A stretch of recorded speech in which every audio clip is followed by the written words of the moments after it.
Welcome back and thanks for staying with us. She's the Honourable Commissioner for the Ministry of Commerce, Cooperatives, Trade and Investment, Lagos State.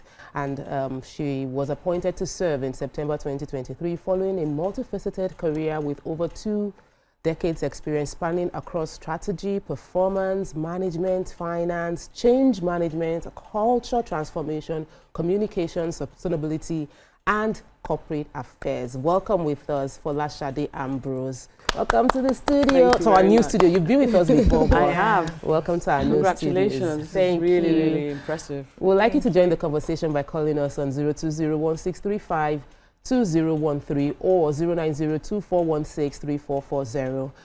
We'd like to hear from you. So generally, we want you are a woman we love. You know, so we are generally trying to get to know how life has been since our last conversation with you, and being in politics and how all of that has impacted on your life and all of that. Before we then ask what you have done, in your position. So I'd like to just start off by asking how you've been since you've gotten into, you've been in private sector a lot. This is you in the public eye. Yes. How has it been? First of all, thank you very much for having me. Morning, ladies. I'm really pleased to be here. Thank you to your producer and your entire team. What has it been like? It's been an honor. It's been intense. This is Lagos, after all. And we all know, the size, depth, and impact Lagos makes. So I'm going to pause you just a second because we have a live stream going on that is supposed to start at on the TVC News platform. So we will still be live on YouTube. That's TVC Entertainment on YouTube as well as on GoTV, but we're going off live on TVC News because we have the governor of Delta State, Governor Sheriff Oborevori. He's commissioning some medical equipment and multi-intercity road in Warri South local government. That is going on right now. So they are taking over from us on TVC News while we continue the conversation with you on TVC Entertainment. Sorry for the break, but you have the floor. This is Lagos, you were saying. It's different. It's big. Yes, it is. And as I said, it's intense. It's been an honor to serve. And there are a lot of interventions and initiatives that one is really trying to lead under the able leadership of Mr. Governor Babajide Olusola Sanwo-Olu. So yes, I'm really happy and honored, as I said, to be leading the ministry at such an important time. Yeah. So what is the strategy that is driving your ministry? What are some of the things that you set out to do when you got into the appointment, and so far have you been able to sort of achieve them? Yes, thank you. Good question. The last time I was here, it was really about setting the foundation and actually having clarity of purpose. Yes, it's just like when I use analogies. Then I'm going to start using them again. Now it's like driving a car and not having a destination. So that's been very clear. And it's really threefold about driving economic prosperity and growth, focusing on trade and strengthening the organized private sector through MSMEs, through nanos, which are the solopreneurs, through industrialization, and essentially also women. And also startups, I can't forget that. Yes. And so what have I been doing since then? I'm happy to come back here and share some updates. Okay. And a few of them are very, very clear. But I'll contextualize first. Because when we are talking about Nigeria, it's really important to really understand that 90% of the income that is derived in Nigeria as a country is oil-based. And out of that, we can actually say that 60% of that is actually coming from Lagos State. Now, when you take that into context, it's really important that as a Ministry of Commerce, Cooperatives, Trade and Investment, we are focusing to ensure that we continue to enhance the IGR, the GDP, etc. And so working with MSMEs is one of the key areas that we're focusing on, and also working with a number of businesses in order for them to continue to thrive and grow some of the key foci points. Now, having said that, it's really important to also understand that my mandate really, as I mentioned, is about driving the prosperity and the growth and trying to ensure that that grows as well. And so a number of focused interventions are very clear. How can we try and ensure that we continue to allow these businesses to thrive? And when we look at the overall population as a whole, clearly there's a dichotomy between the informal and the formal sector. What do I mean by that? We're talking about a staggering distinction of 72% and 28% being the formal, being informal, and also 28% being the formal sector. So how do we shift those informal sectors who actually are the engine of the economy? Exactly. They're the nanos. They're the ones that are actually driving. And again, I go back to my analogy, when you're driving a car, can a car move without an engine? Not at all. These nanos, these solopreneurs are the engine of the economy. So how can we really try and move them into the formal sector? How can we ensure that they're moved into the tax bracket? How can we ensure that they're actually being acknowledged and included, financial inclusion in the financial industry as well? How can we also ensure that we're enabling them to thrive and grow and be able to export, for instance, in that sector? So one of the interventions that we took, and that's really why I'm happy to share with you here today, that we launched the, or should I say, Mr. Governor, Babajide Olushola launched the Lagos State Access to Finance for SMEs through Cooperatives program. And so this is what we launched, and that was launched a few weeks ago, and it was a tremendous success. Why? Because when you look at the traditional modes of borrowing, first and foremost, they're double digits. Yes. We're talking about nanos here. Yeah. Informal sector, Yes. almost 80% of them. Exactly. That's one. Number two, there's also the traditional criteria, collateral. Yes. From where? Do you understand? And I also work and engage with a lot of the business member organizations as a ministry, because I drive policy as well. The likes of Lagos State Chamber of Commerce, the likes of Manufacturing Associations of Nigeria, Association of Small Businesses, etc., etc., etc. And one of their pain points when I listen to them regularly is, you know, access to affordable finance. Exactly. Has always been their pain point. So I'm delighted to say that Mr. Governor humbly and kindly approved to provide a fund of 5 billion at 0%. Okay. Wow. 0%. Yes, 0%. And we'll have to cash the in. Bank of Industry has matched that as well, equating to a cumulative fund of 10 billion naira. Okay. Wow. Now, when you put all that together, we also made sure that it's non-collateralized. We also ensured that the way of trying to redress some of those other points I mentioned about bringing them into the formal sector, they actually have to go through a bank. So we actually are working with a bank, Sterling Bank, in the initial pilot that we're actually rolling out here. And the whole essence of it is, it's also giving them a 6-month moratorium. Okay. So they have a sort of a period where they don't have to pay anything back. Yes. Having said that, in order for them to qualify, they must register as a cooperative. Okay. So there was So a a lot group of thought. Okay. So not only are we a listening government, we're also a thinking Yes. government, and we're also a transformational government as well, to try and make sure that we're actually redressing that imbalance, but doing it in a way that makes sense. Now, having said that, a number of people may sort of ask, oh, how are you going to mitigate that? We're also doing capacity building Okay. as well. So these MSMEs will come to us as a process, and I think I actually have the process here. It's very clear. They apply, we review through accelerators. Now, these accelerators will be working with these businesses to make sure that, A, they're going concern legitimately. Okay. They actually have their books, their stats, you know, the usual Yeah, things. yeah. And they are actually absorbing part of the risk as well, hence the 9% rate that we've been able to achieve. And then after that, we then ensure that they're passed on to us, because we are not in the business of giving loans, we're actually a government, but we then register them as cooperatives, and then it goes back to our other partner, the Bank of Industry, who then essentially disperse the funds. Now, ensuring that dispersing that funds, there's also some thought that has gone into that, because we have to mitigate some of the risk as well.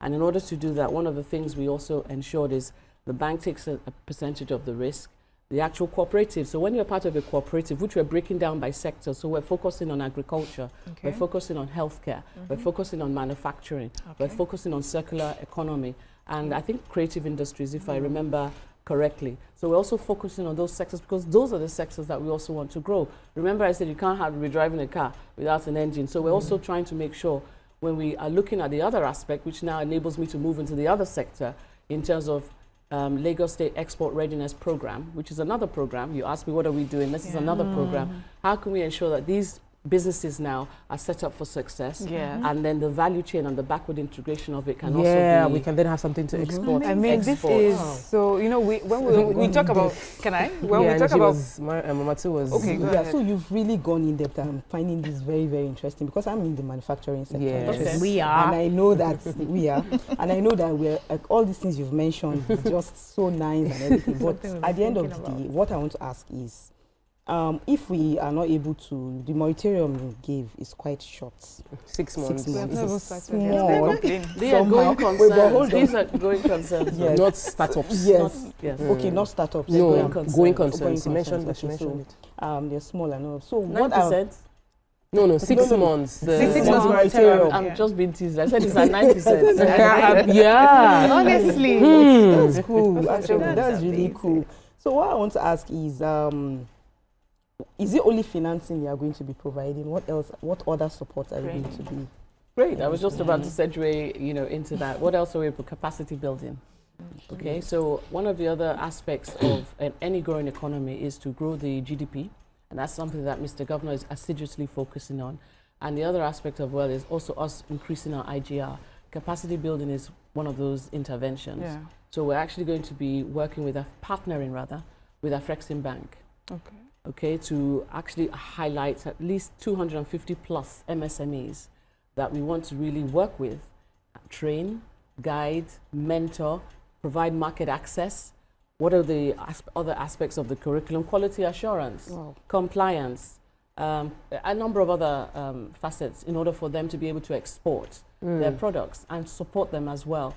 And so that's something that we're also going to be driving in the next 2 weeks. We're actually going to be calling for the applications for them to come and apply for that. And so if you think about what I just spoke about, those ones that we mentioned can also become part of that. And once they're part of our ecosystem, we continue to work with them and grow them as well. Okay, also. so congratulations because it sounds so well thought out and domesticated for Lagos. Yes.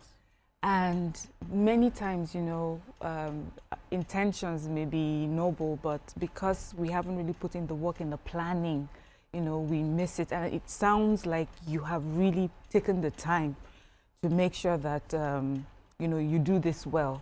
But being human beings and being Nigerians, we know that there will be, human beings just have a way, of, is it shortchanging the system sometimes? But what I've seen so far, it just seems like you have everything covered. But of course, until the when you roll out, we'll see if there are any challenges that you have already foreseen, or when it does happen, what are the steps that you've put in place to just sort of make sure that this isn't sabotaged just by bad behavior? Well, there's a very clear and transparent framework in place. There are a number of key players in place. KPIs have been defined in order for us to monitor and evaluate. So in a year's time, we're going to come back and see what progress we have made with this. LASMECO, for instance, with the LASREP one, which is the Lagos State Export Readiness Program. That's something that we're partnering with Afrexim, who are subject matter experts. Okay. And we've set guidelines. So in order for you to even qualify, there are certain criteria you need to meet, which we'll verify and validate. Do you understand? For them to actually qualify for that. Yeah. And then we're going to continue to monitor, mentor, and we have accelerators as well in between that are going to go back. I wanted to ask you about, because many people are listening and trying to get in on that, on the initiative, the opportunity. Yes. So that, because we've gotten the opportunity to interview a few people that have enjoyed benefits of government initiative that they applied for. So we don't want Nigerians watching to assume this is just going to be one of those things, because like least a few weeks back we interviewed a fashion designer and she mentioned that she got support from the government. She got support from the government and the impact it made on her business. So the question I would like to ask you is, someone watching right now who runs a small and medium, you already mentioned who's a solopreneur, MSME or SME, and they're trying to see how they can take advantage of the LASMECO as well as the LASEP. But it starts with the LASMECO. LASMECO. Yes, that's where the fund comes from. The money. What would you say will be who are the people that qualify for this? Are there like some basic things that you must have done to make you pre-qualify, and are there some basic things that disqualifies you? Yes. Are you talking about LASMECO? Yes. LASMECO. First and foremost, you actually have to be a going concern. Which means you have an existing business, yes. The second one is we will review. I mentioned that we actually, the framework, there's an accelerator program that is actually on a totally separate party that's through the Sterling Bank. And they are the accelerators. They will review their business. They will review their accounts. They will actually work with them to strengthen and improve their business operations, their business proposal, their business strategy, because ultimately it's a loan, it's not a grant. Yeah. They need to be set up for success. You have to pay it back. And Sterling Bank has absorbed 50% of the risk. So it's in their interest to ensure that those that they put forward to us are actually strong. Enough now, to pay back to your point, that is one way of mitigating that. Do you understand? They have to have their BVN, they have to have their NIN. They're going to actually domicile the funds in the bank account. So it's also a part of formalizing the informal sector. Remember, I mentioned that. So we actually now have their data, and with data we can do a lot more in terms of support. One question, please, because with initiatives like this, you would hear maybe the first time it goes, you just follow the directives, we apply, but then you always hear things like middleman coming in between. Oh, you need to pay someone who can help you get on. Yes, you pay facilitation fees and things like that. Are there steps in this whole process to make sure that the the businesses are protected from these middle people and these facilitators? I think it's important that I mentioned earlier that Mr. Governor is a listening, thinking, and transformational governor. And the whole essence of this is because we have listened. It is in our collective best interest that the GDP, I mean, Lagos is contributing more than 30% of the GDP. This success, collectively with all the other initiatives in Lagos State, will increase that. And it's in our collective interest for these businesses to thrive. So it's a win-win for everyone. And we've put in, I mean, this is a match. BOI has been sending out or rolling out this match funding exercise across other states. When it came to Lagos State, we sat down and thought about how we can do it in a way where it actually does achieve the desired outcome and they can actually access the funds. Okay, so let me ask one question. The cooperative, you must be in a cooperative before you be able to access it. It's a mandatory. Right? Yeah, so Is there any specific one? I think it's not even the requirements alone. Is there any, do you have to be in an industry-related cooperative, or is there a cooperative put together for this particular project? Okay, there are sectors. So remember I mentioned the word is transformational as well. So we're focusing on specific sectors, Agric. We're focusing on health. We're focusing on the creative industries. We're focusing on manufacturing. So creative industries, that's entertainment, movies. All of the above, they're all one bucket. So they are now going to be put into the different sectors that they actually belong so they already stand in the cooperative. So if you're in manufacturing, you'll be put in the manufacturing cluster. Do you understand? And so in order for you to access that fund, you know how cooperatives work, don't you? If you default, back to your earlier question, it affects everyone in that. So they will hold each other accountable as well. Do you understand? So, Ma, I need to ask you, Industry and Trade Ministry, why do they put real estate aside all this matter? Because whenever we have conversations, especially with government intervention, and this is personal because I play in the real estate space and I also play in Agric, so I'm a bit selfish about the question, but please, there are many other people that are involved and they feel the same thing. Because I did a program with BOI and many people got funding. They said, oh, yeah, real estate, you cannot get. Then I went into farming and my hands, I've said it. The burning is still burning right now, but we're still doing it and I'm hoping to see how this initiative can help support my Agric. But real estate is the core of what we do. And we don't see a lot of government financial intervention for that industry. Yet, I know the number of people I employ and how many people real estate companies employ. The engineers get paid, the surveyors get paid, lawyers get paid, agents get paid, staff gets paid, realtors get paid. Like I did a presentation on it. 7 people get paid before the company makes money, and yet the government isn't putting funds into real estate companies. Rather, we're getting bashed with policies. Thank you very much for that question. My colleagues in housing, physical planning, EGIS are really the key subject matter experts. But having said that, within my mandate, what I would like to mention is that we're also reviewing our Lagos State industrial policy. Now, in terms of reviewing that, it's important that we all understand that government cannot work alone. So we're working with a number of different private sector partners. Under my ministry, I head the Lekki Free Zone. And within that, you know, there are a number of players there. And that Lekki Free Zone was set up, over 20 years ago under, you know, when the Excellency, the President, was the Governor of Lagos. However, today, less than 40%, optimally, we're talking about 16.1 hectares of land, real estate.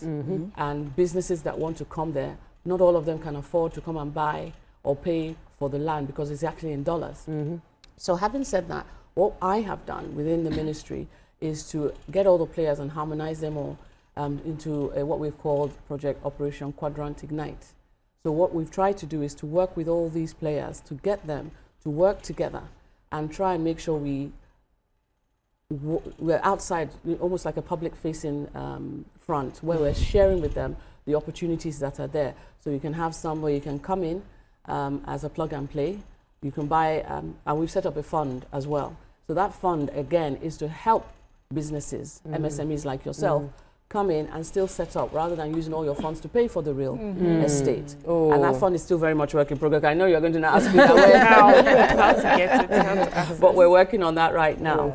And so it's one way of helping MSMEs, again, democratizing you know, access, absolutely. So I'm speaking within my own core area of influence, and I hope that's been able to answer your question. I see that it might not necessarily be directly under your portfolio, because real estate is no, but I've addressed it. But you've addressed that there's opportunity. Yes. And I also have a number of industrial hubs that we actually have set up, and I want to partner with the private sector in order. For instance, the machinery to manufacture costs a lot. So what I'm trying to do now is work with a number of private sector partners who will come and buy the machinery. You want to come and manufacture, you come in and use the bits, pay for the machinery, use it, and go. So those are some of the things that we're also trying to do. We call them industrial hubs, enterprise hubs. And those are things that we have around. Industrial, I've had things like that. Like I've seen one too. It's already working, and I'll come back again. For now, let's go back to the launching, what we are launching. So for people who are looking to join the cooperatives, what's the first step? Do they go, is there a website you go to check which of the cooperatives you're going to be able to join, depending on your own? So the launch has been completed. In the next few weeks, we're now actually going to run another campaign, whereby we'll be inviting and calling for applications. So it's going to be across all the platforms. And they will be applying, and the structure, the guidelines, everything will be stated in the papers, in the radios. And obviously in our offices, you can physically come to the ministry. We have to follow the news. That's to say follow the news.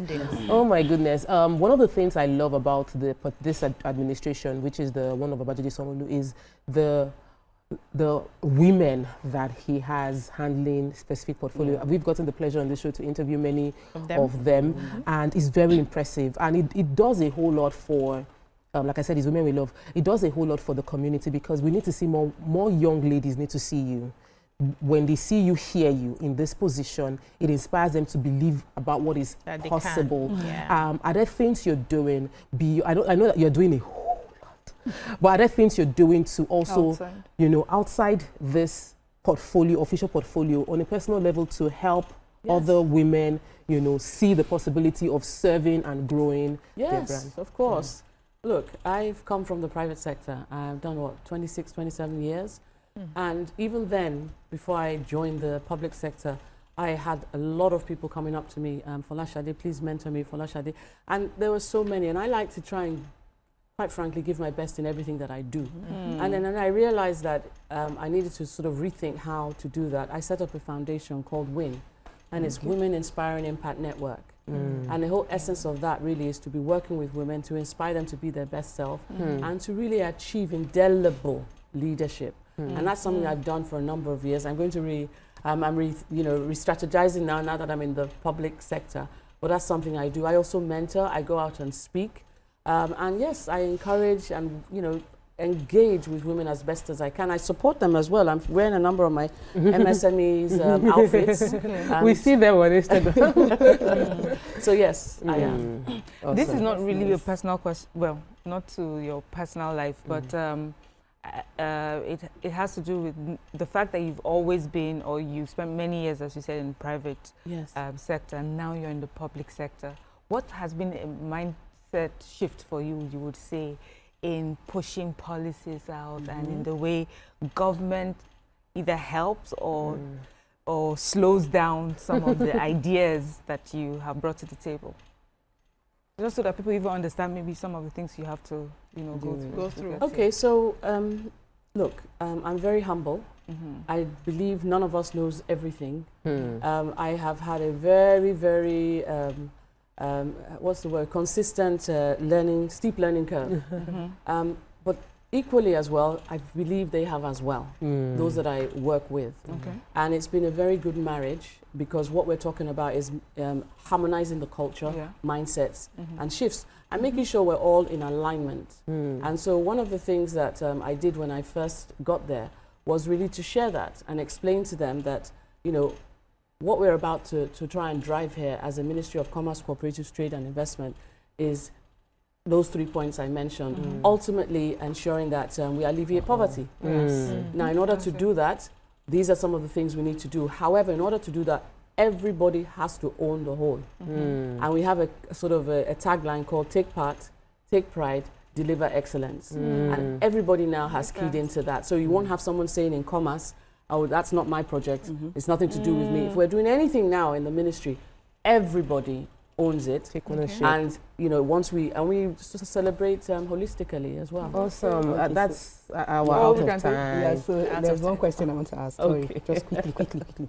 Okay, so can we be in more than 2 cooperatives? Let me talk as a Nigerian. Can we be in more than 2? Because personally, I have a farm. So there's the agricultural It'll be a different business. Then there's manufacturing. Wait, which is a different business. Then manufacturing. I'm going to be. So I'm also in manufacturing. Do you so register as a person or just businesses? And manufacturing. Okay, look. As I said, every single application will be on merit. It's not on personality. We're about enabling businesses, nanos, solopreneurs to scale. So, as a solopreneur, we're encouraging you to scale. In order to scale, you need to try and accelerate as many as you can. So if you legitimately come and you meet all the criteria and the guidelines, why not? We would get in. Thank you so much for Let's go put our papers together. Sharp. And that goes to every other person watching as well. Put your papers together so that you qualify. Thank you so much for joining us, Mrs. Folashade Ambrose. It's always interesting to hear you, and I'm definitely inspired.